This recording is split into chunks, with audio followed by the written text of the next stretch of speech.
I'm John Perkins. I'm a U.S. citizen, born in the United States, raised in the United States. I'm a former economic hitman.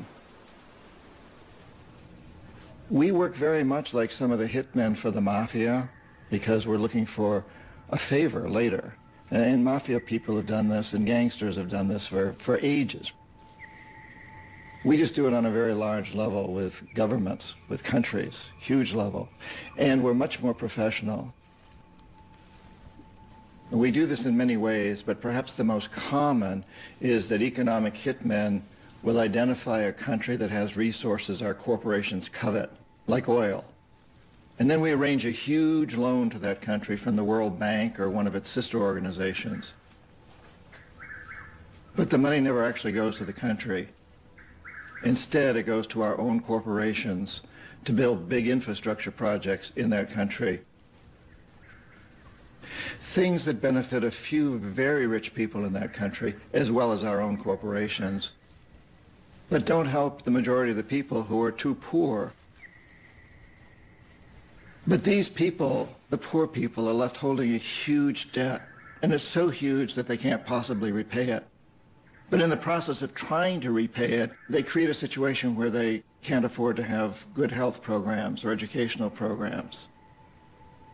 So we economic hitmen go back in and we say, listen, you owe us a lot of money, you can't pay your debts, so give us a pound of flesh. Sell your oil real cheap to our oil companies, or vote with us on the next critical United Nations vote, or send troops in support of ours to someplace in the world, like Iraq. And in that way, we've really managed to create this empire. Because the fact of the matter is, we write the laws. We control the World Bank. We control the IMF. We even control the United Nations to a large degree. And so we write the laws. So the things economic hitmen are not illegal. Putting countries in huge debt and then demanding favors in return, that's not illegal. It should be. It isn't.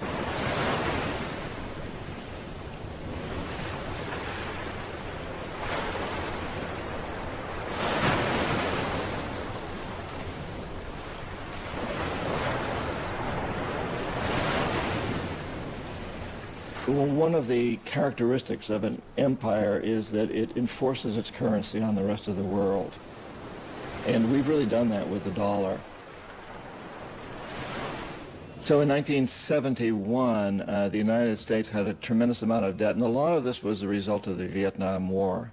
And we were on the gold standard. So some of these other countries decided to call in their debts in gold because they didn't trust the dollar. Nixon refused to pay in gold, in fact took us off the gold standard because he knew he couldn't pay in gold. We didn't have the value. And so very quickly after that, we went on the oil standard. And I was a large part of that deal that we struck with Saudi Arabia, insisting that OPEC only sell oil in dollars.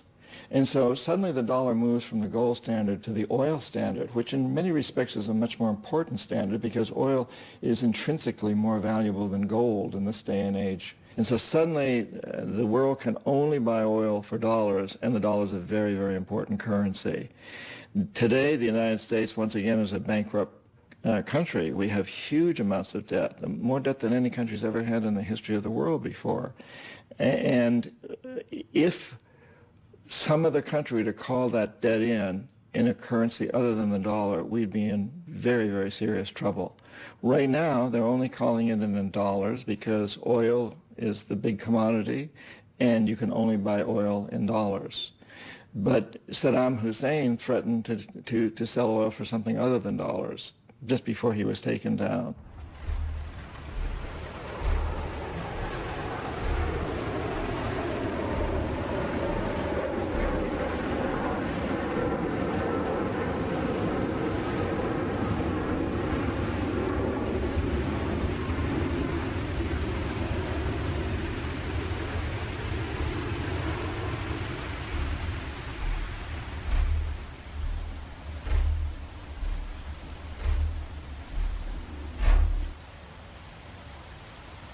Sometimes we economic hitmen fail to corrupt leaders of other countries, as I failed with Omar Torrijos in Panama and Jaime Roldos in Ecuador.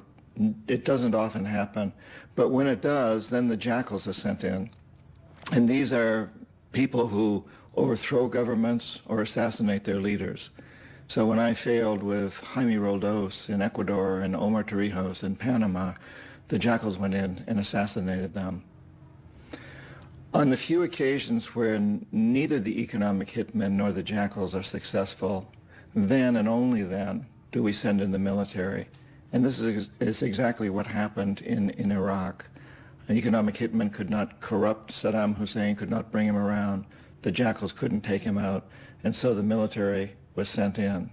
The first time we sent the military in 1991, we destroyed his military and figured that he had been sufficiently chastised that now he would come around. And so during the 90s, the economic hitmen went back in to try to bring Saddam Hussein around, but he wouldn't give in. If he had, he'd still be running the country and we'd be selling him jets and tanks and everything else he wanted. But he didn't give in. The jackals couldn't assassinate him. His security forces were very good, and he had a lot of look-alike doubles, so his own security men didn't know whether they were guarding him or a double.